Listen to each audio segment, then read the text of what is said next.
Hi friends, welcome to Easy Tips Kitchen. ഇന്ന് ഞാൻ തയ്യാറാക്കാൻ പോകുന്നത് ഒരു നെയ്ച്ചോറാണ്.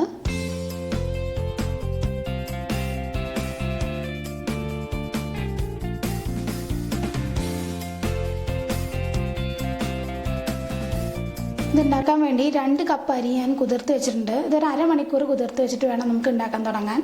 ഇത് ഞാൻ ചെറിയ ബിരിയാണി റൈസ് ആണ് എടുത്തിട്ടുള്ളത്. ഇത് ഉണ്ടാക്കാൻ വേണ്ടി ഒരു പാത്രം അടുപ്പത്ത് വെച്ചിട്ടുണ്ട്. പാത്രം നന്നായിട്ട് ചൂടായി വരുമ്പോൾ അതിലേക്ക് 1 ടേബിൾ സ്പൂൺ നെയ്യ് ചേർത്ത് കൊടുക്കാം. നെയ്യൊന്ന് ചൂടായിട്ട് വരുമ്പോൾ അതിലേക്ക് അണ്ടിപ്പരിപ്പിട്ട് വഴറ്റിയെടുക്കാം. ഇതൊന്ന് കളർ ചേഞ്ച് ആയി വരുമ്പോൾ നമുക്ക് അതിലേക്ക് മുന്തിരി ചേർത്ത് കൊടുക്കണം. ഉണക്കമുന്തിരി അത് ഏകദേശം ഒരു 20 എണ്ണം ഞാൻ എടുത്തിട്ടുണ്ട്. അണ്ടിപ്പരിപ്പ് ഏകദേശം ഒരു 10 എണ്ണമാണ് ഞാൻ എടുത്തിട്ടുള്ളത്. എന്നിട്ട് നന്നായിട്ടൊന്ന് വഴറ്റി കൊടുക്കാം. ഇത് നന്നായിട്ട് വഴറ്റിയെടുത്തിട്ടുണ്ട്. ഇത് നമുക്ക് ഇനി മാറ്റിയിടാം. ഇനി ഈ നെയ്യിലേക്ക് തന്നെ ഒരു സവോള നമുക്ക് ഫ്രൈ ചെയ്തെടുക്കാം. നമ്മുടെ സവോളയെല്ലാം നല്ല ബ്രൗൺ കളർ ആയിട്ടുണ്ട്. ഇത് ഏകദേശം ഒരു 10 മിനിറ്റോളം ഞാനിങ്ങനെ വഴറ്റിയെടുത്തിട്ടുണ്ട് മീഡിയം ഫ്ലെയിമിൽ. ഇത് നമുക്ക് കോരി മാറ്റാം. ഇനി ഇതേ പാത്രത്തിലേക്ക് 1 ടേബിൾ സ്പൂൺ ഡാൽഡ ഞാൻ ചേർത്ത് കൊടുക്കുന്നത്. ഇനി ഡാൽഡ ഒന്ന് ചൂടായി കഴിയുമ്പോൾ അതിലേക്ക് ഒരു ബേ ലീഫ്, പട്ടയുടെ ചെറിയ പീസ് 2 എണ്ണം, ഒരു തക്കോലം, 4 ഗ്രാമ്പൂ, 4 ഏലക്ക, ഇതെല്ലാം കൂടെ ചേർത്തിട്ട് നന്നായിട്ടൊന്ന് വഴറ്റിയെടുക്കണം. ഇതൊരു 10-15 സെക്കൻഡ് വഴറ്റിയാൽ മതി. അതിലേക്ക് അരിഞ്ഞു വെച്ചിരിക്കുന്ന സവോള ചേർത്ത് കൊടുക്കാം. ഇതൊരു സവാളയാണ് ഞാൻ എടുത്തിട്ടുള്ളത്. ഇത് ബ്രൗൺ കളർ ആവുന്ന വരെ വഴറ്റേണ്ട ആവശ്യമൊന്നുമില്ല. ജസ്റ്റ് ഒന്ന് സോഫ്റ്റ് ആയിട്ട് വന്നാൽ മതി.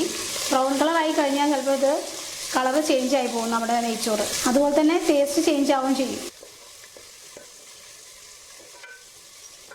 ഏകദേശം ഒരു 3 മിനിറ്റ് ആയിട്ടുണ്ട്. നമ്മളെ സവാള എല്ലാം നല്ല സോഫ്റ്റ് ആയിട്ടുണ്ട്. ഇനി ഇതിലേക്ക് ഒരു 1/4 കപ്പോളം അരിഞ്ഞു വെച്ചിരിക്കുന്ന ക്യാരറ്റ് ചേർത്ത് കൊടുക്കാം.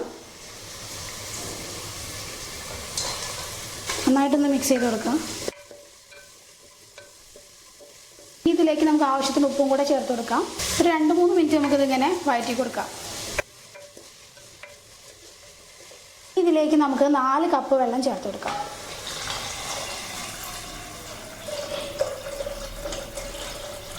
ഞാൻ 2 കപ്പ് അരിയിലേക്കാണ് 4 കപ്പ് വെള്ളം ചേർത്ത് കൊടുത്തിട്ടുള്ളത്. ഇത് നന്നായിട്ടൊന്ന് മിക്സ് ചെയ്തിട്ട് അടച്ചു വെച്ച് ഒന്ന് തിളപ്പിക്കണം.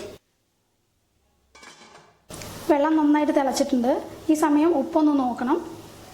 ഉപ്പ് ഇതിൽ കുറച്ച് മുന്നിട്ട് നിൽക്കണം, എന്നാലേ അരിയും കൂടെ ചേർത്ത് കഴിയുമ്പം ചോറിൽ ഉപ്പുണ്ടാവുള്ളൂ. ഇനി ഇതിലേക്ക് കുതിർത്ത് വെച്ചിട്ടുള്ള 2 കപ്പ് അരി ചേർത്ത് കൊടുക്കാം.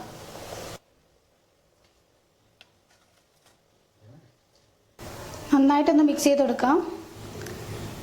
എന്നിട്ട് മീഡിയം ഫ്ലെയിമിൽ അടച്ചു വെച്ച് വേവിക്കാം. ഒരു 10 മിനിറ്റോളം നമുക്ക് ഇത് വേവിച്ചെടുത്താലേ ഇത് വേവാവുള്ളൂ. 10 മിനിറ്റ് കഴിഞ്ഞിട്ടുണ്ട്. ഇപ്പം നല്ല സ്മെല്ലൊക്കെ വരുന്നുണ്ട്.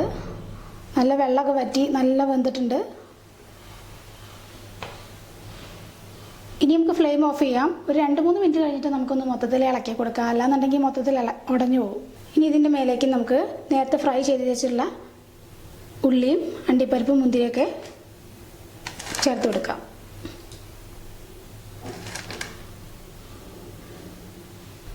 ആദ്യത്തെ കുറച്ച് അണ്ടിപ്പരിപ്പും മുന്തിരിയും ജസ്റ്റ് ഞാൻ ഇതിൽ നിന്ന് മിക്സ് ചെയ്യാൻ പോവാണ്.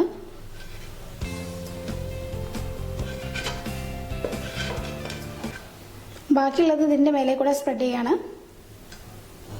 ഇനി നമുക്ക് സെർവ് ചെയ്യാം. ഇന്നത്തെ വീഡിയോ എല്ലാവർക്കും ഇഷ്ടമായെന്ന് വിചാരിക്കുന്നു. നെയ്ച്ചോറിൻ്റെ കൂടെ സെർവ് ചെയ്യാൻ പോകുന്നത് ചിക്കൻ മുളകിട്ടതാണ്. ചിക്കൻ മുളകിട്ടതിൻ്റെ വീഡിയോ ഞാൻ ഉടൻ തന്നെ അപ്ലോഡ് ചെയ്യുന്നുണ്ട്. പിന്നെയുള്ളത് ഈന്തപ്പഴ അച്ചാറാണ്. ഇതിൻ്റെ ഒരു വീഡിയോ ഞാൻ മുന്നേ ചെയ്തിട്ടുണ്ടായിരുന്നു. അതിൻ്റെ ലിങ്ക് ഞാൻ ഡിസ്ക്രിപ്ഷൻ ബോക്സിൽ കൊടുക്കാം. വീഡിയോ ഇഷ്ടമായിട്ടുണ്ടെങ്കിൽ ലൈക്ക് ചെയ്യാനും ഷെയർ ചെയ്യാനും സബ്സ്ക്രൈബ് ചെയ്യാനും മറക്കരുത്. Thanks for watching easy tips kitchen.